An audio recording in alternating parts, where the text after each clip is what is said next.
Welcome to Israel Now News. I'm Yochanan Elrom. And I'm Aaron Viner. In our top story, ties between Jerusalem and Washington are stronger than ever following the first official meeting between Israeli Prime Minister Benjamin Netanyahu and U.S. President Donald Trump. The Israeli premier also held talks with Vice President Mike Pence and Secretary of State Rex Tillerson, as well as with Republican and Democratic congressional leaders. Senior Israeli officials are describing the summit as significantly more positive and productive than meetings with the previous administration of former President Barack Obama, whose relationship with the Israeli premier was acrimonious.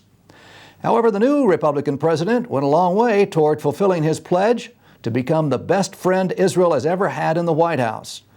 Trump and Netanyahu also explored a variety of plans to deepen bilateral economic ties and military cooperation in a visible demonstration of the unbreakable bond between the two allied nations. The dangers to world security posed by a nuclear Iran topped the Netanyahu-Trump talks. Significant time was directed at the formulation of strategies aimed at forcing the Islamic Republic to renegotiate key provisions of its 2015 agreement with the international community, as well as ways to tighten enforcement of that pact. The two leaders also discussed the imposition of tougher options to curb the rogue nation's sponsorship of terrorism, ballistic missile testing, and the continued shipment of weapons to its proxies around the region, such as Hezbollah and the Assad regime in Syria. Meanwhile, U.S. President Trump was a lightning rod for Iranian fury at this year's celebration of the 1979 Islamic Revolution. Despite Washington's imposition of fresh sanctions against Tehran for its January 29th missile test, the regime's hardline president Hassan Rouhani defiantly declared his nation has no intention of halting further ballistic development.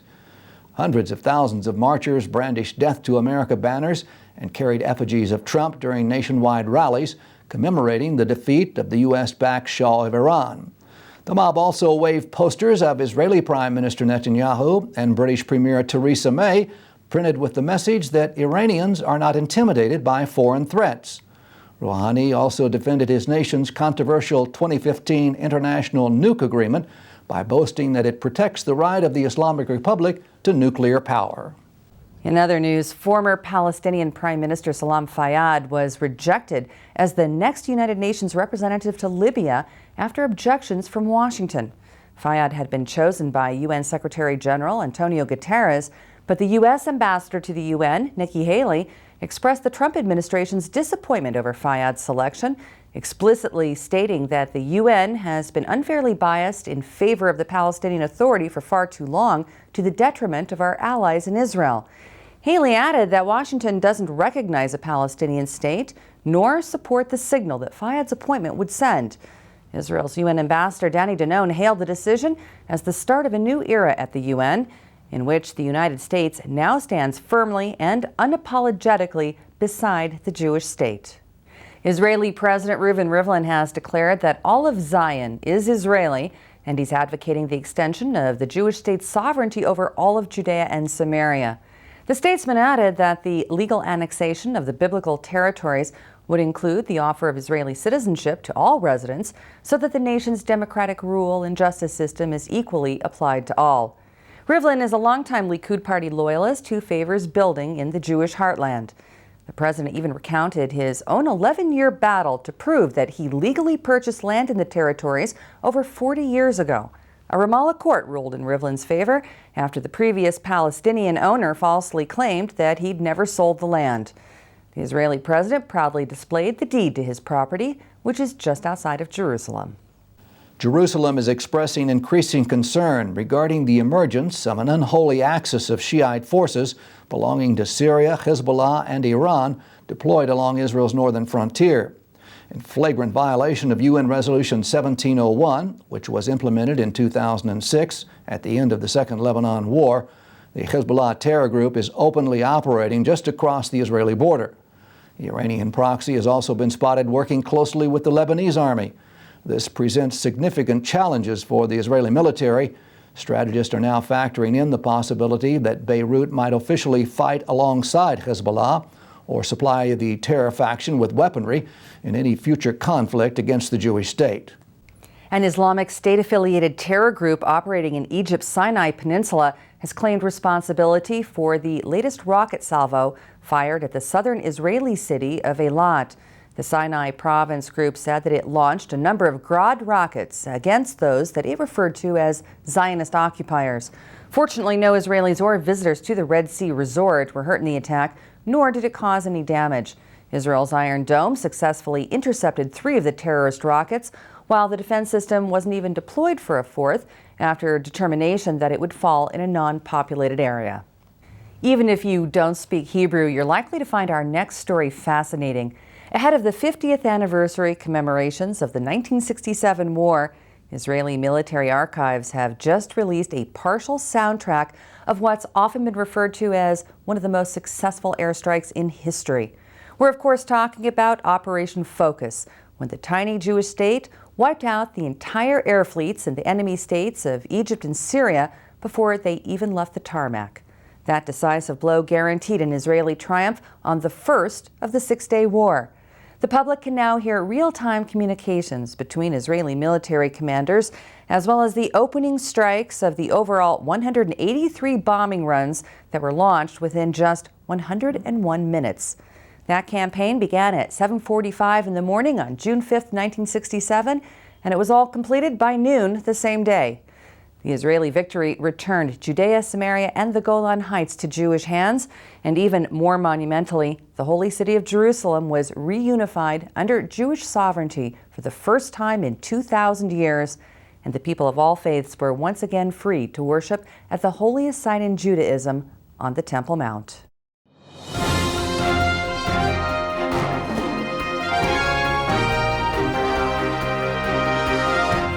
Israel, the light unto the nations, today faces attack from more than just rockets and terrorism. Calls to boycott, sanction, and divest from Israel, known as BDS, are a form of economic warfare that you can help to prevent. The Israel Allies Foundation has launched a public service campaign called Defeat BDS, offering educational tools and other resources that you can use to stand with Israel and help make a difference. Just visit the easy-to-use website at www.defeatbds.org.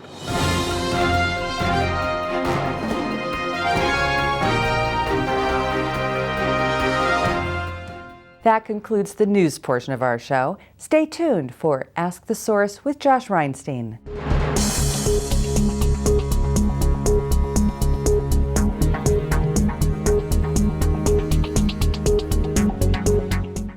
Hello and welcome to Ask the Source. I'm your host Josh Reinstein, and we're here on a beautiful day on our rooftop studio in Jerusalem. My guest today is Gabriel Chokron. He is the director of Conexión Israel. Gabriel, thank you for being on the show. Thank you, Josh. Thank you for having me. Gabriel, tell our viewers, what is Conexión Israel? So Conexión Israel is an organization that's destined to strengthen the ties between Israel and the Latin American world. We do so by bringing high-level delegations to Israel, promoting travels from Latin America to Israel, and also by empowering different communities in Latin America to defend and to promote the Israeli activism in all the continent. Traditionally, Latin America has been very anti-Israel, but recently we're seeing a lot of positive signs that they're coming over to Israel's side.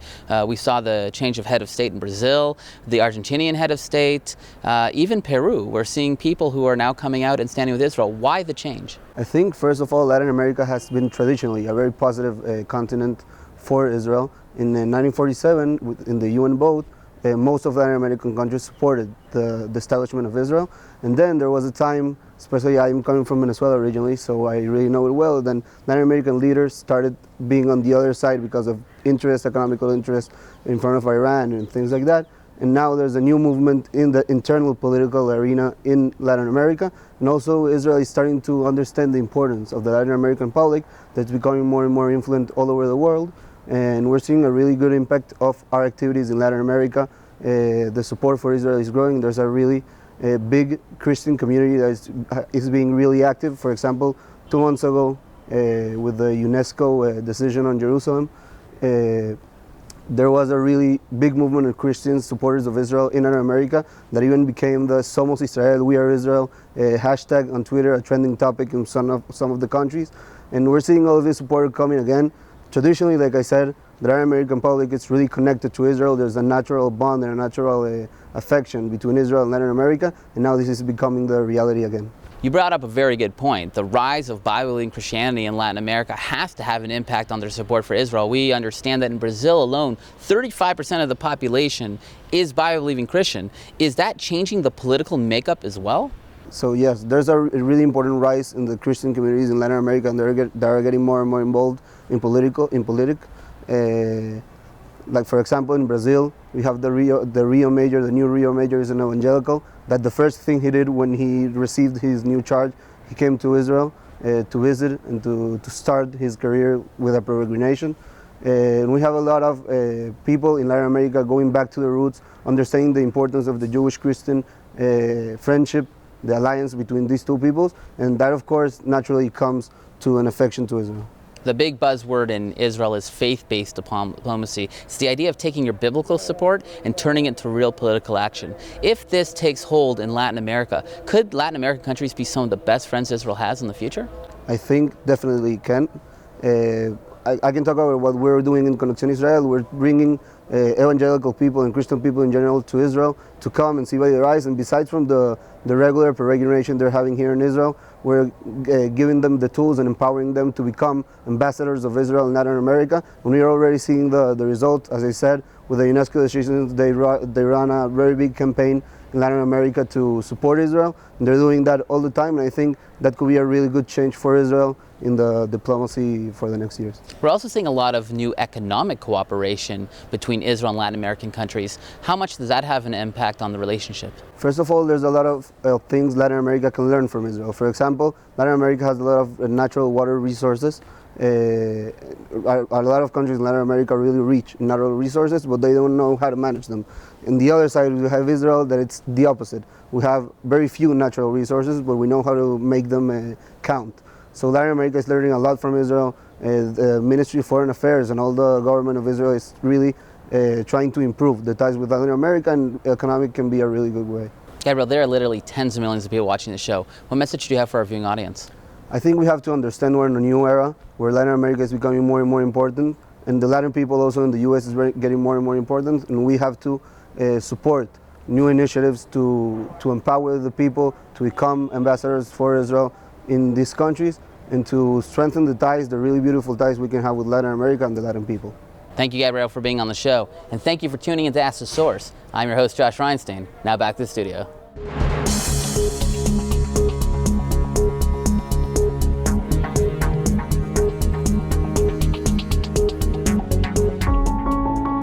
I'm David Sussman, and I'll be your host as we walk in the footsteps of the kings and prophets of Israel. Together, we'll discover the land where the scriptures came to be. Israel Now News TV and the government of the State of Israel present a Daystar original series. Together, we will experience the archaeological discoveries, as well as witness the fulfillment of prophecy as the Jewish people return to their land and build the awesome modern state of Israel. Join us on an experience of a lifetime as we journey through the land of the Bible.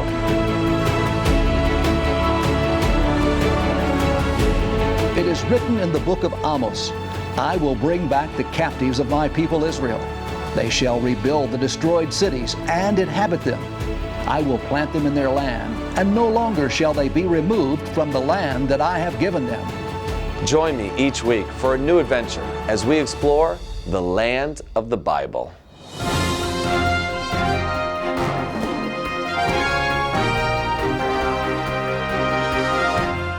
Up next, the return to Zion with Karen Hayesod.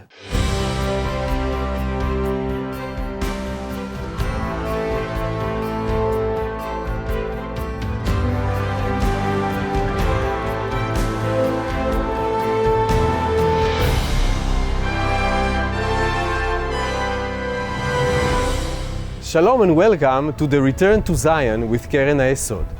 I'm Eliezer Moody Sandberg, World Chairman of Karen Hayesod United Israel Appeal, the leading official fundraising organization for the State of Israel. Today, you will witness the fulfillment of biblical prophecy through the gathering of the exiles. God bless you from Jerusalem.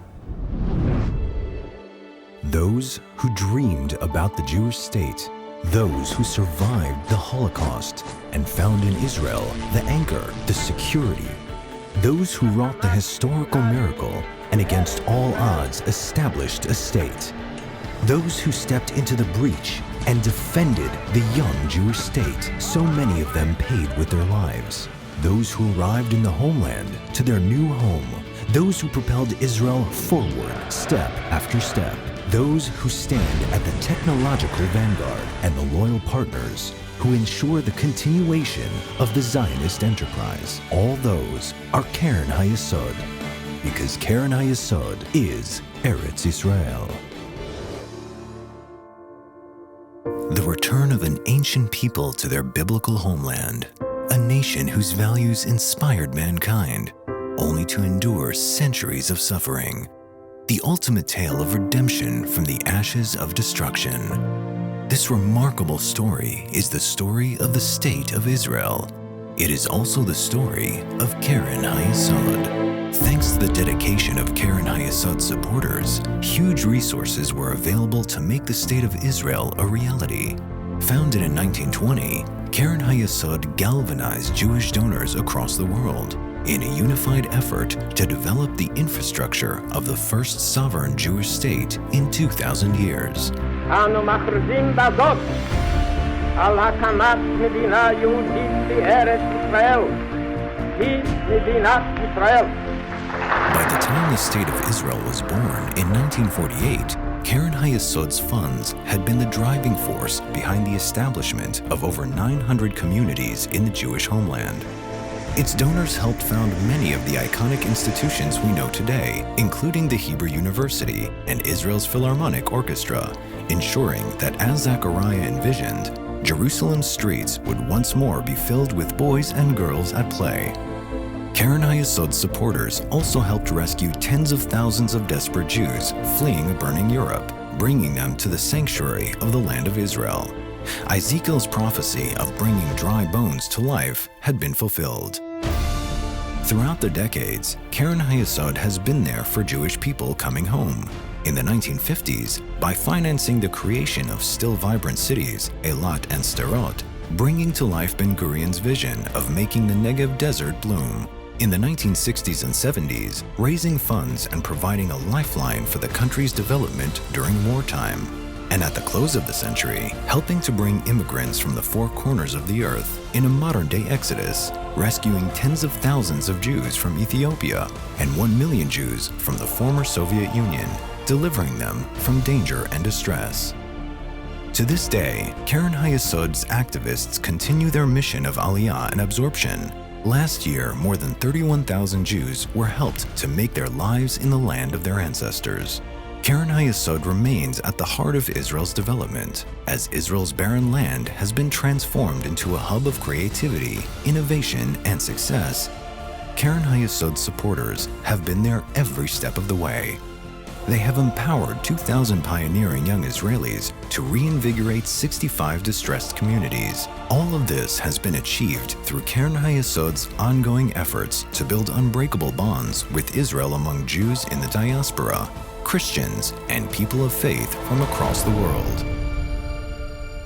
In the book of Jeremiah, the Lord says, "There is a hope for your future.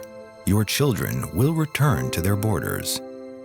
Every day, Keren HaYesod supporters are making this vision a reality.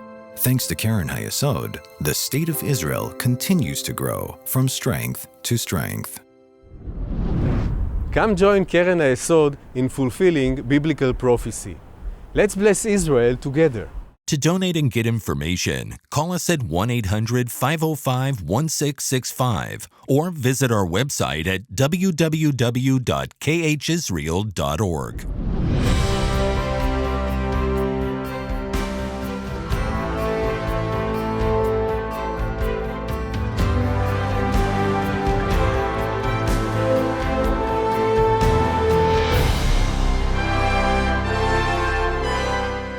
Here's the bad news and the good news about minorities in the Middle East. First, the bad news. The Middle East is torn apart by hatred of minorities, Yazidis, Christians, Baha'is, Kurds, and others. Now the good news. In Israel, minorities thrive. Israel has over 1 million Arab citizens. They enjoy equality under the law, and we're working very hard to make sure that they enjoy equality of opportunity. Here's what we've done. Over the past decade, the number of Arabs working in high-tech in Israel increased tenfold. Arab students studying at the Technion, Israel's MIT, tripled. Arab judges nearly doubled. An Arab Supreme Court justice served as chairman of the Central Election Committee overseeing our national elections. Arab participation in the workforce has grown significantly. Arab unemployment is down. For the first time ever, an Arab has been appointed a deputy commissioner of the police, the second highest rank attainable.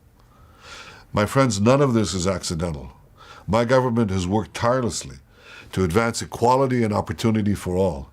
We're investing 14 billion shekels, more money than has ever been given to the Arab sector, in order to decrease unemployment and improve health, education, safety. I chose to open this school year at an Arab school in the Galilee. I encouraged these young, vibrant Arab students to achieve all their dreams because I told them, this is your country too. Israel is launching a program to teach mandatory Arabic to young Jewish children, and of course I encourage these young Arab students to learn Hebrew so they can better integrate into the Israeli economy and Israeli society, take part in the Israeli miracle.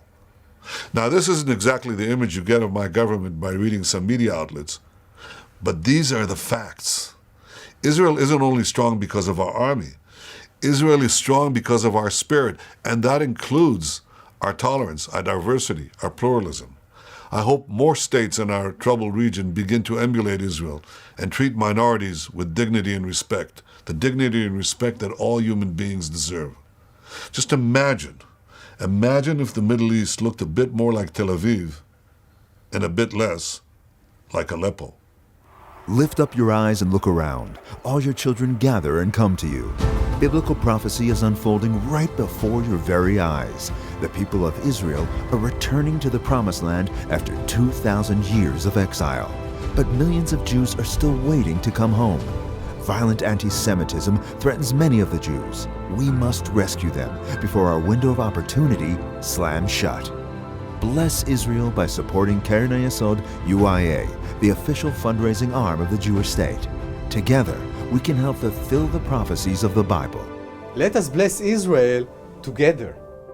To donate and get information, visit our website kh-uia.org.il.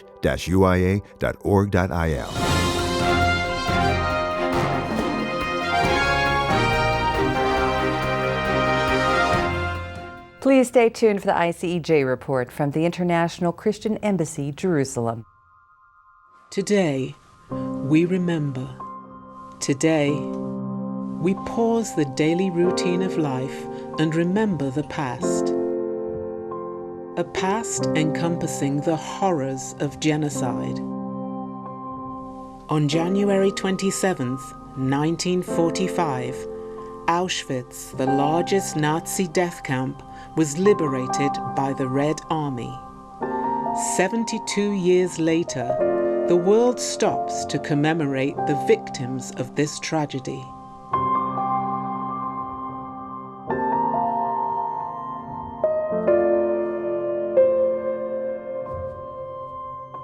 It's on this day that survivors, staff, and family gather at the ICEJ Haifa Home for Holocaust Survivors to honor the memory of lives lost.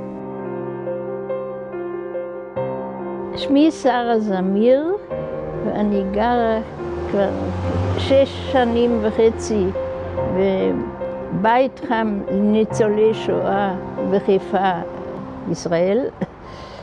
נולדתי בגרמניה, ברחנו בגלל הרדיפות של היהודים לבלגיה. נאצים באו גם, כבשו את בלגיה, אבי ואמי הובלו למחנות ומתו שם, וגם אחי היחיד. ואני ניצלתי על ידי משפחה בלגית קתולית שלקחה אותי וטיפלה בי כאילו הבת האמיתית שלה.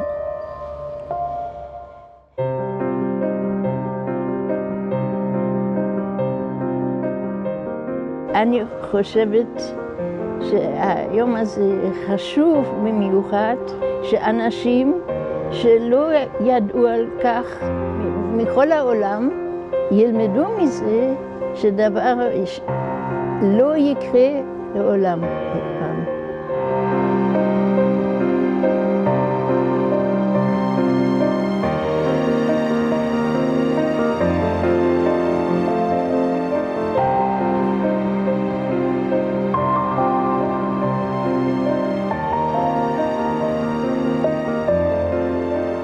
Be a blessing. Support Holocaust survivors. Go to icej.org/Haifa.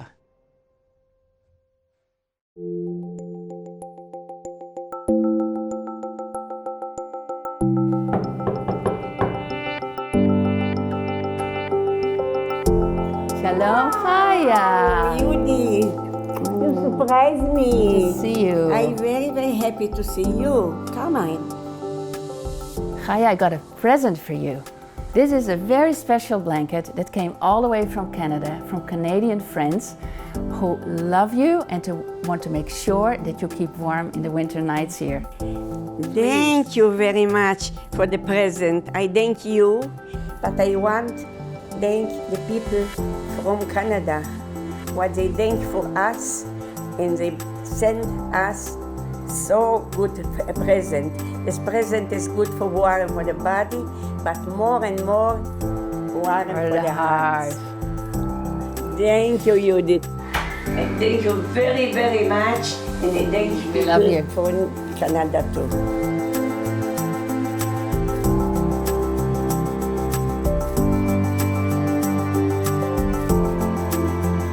I want to thank all our ICEJ partners from around the world. You're the ones who make this most beautiful home possible.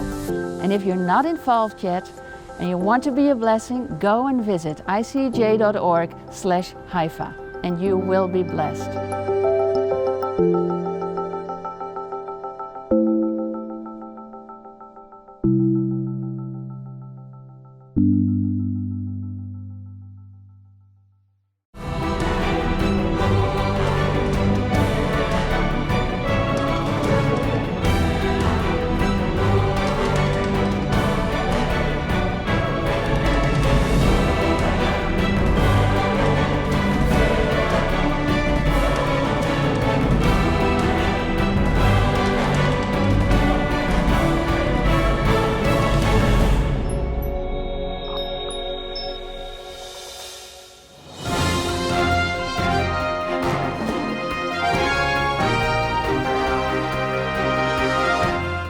That's all for this edition of Israel Now News. I'm Yochanan El-Rom. And I'm Erin Viner reporting from our studio in Jerusalem.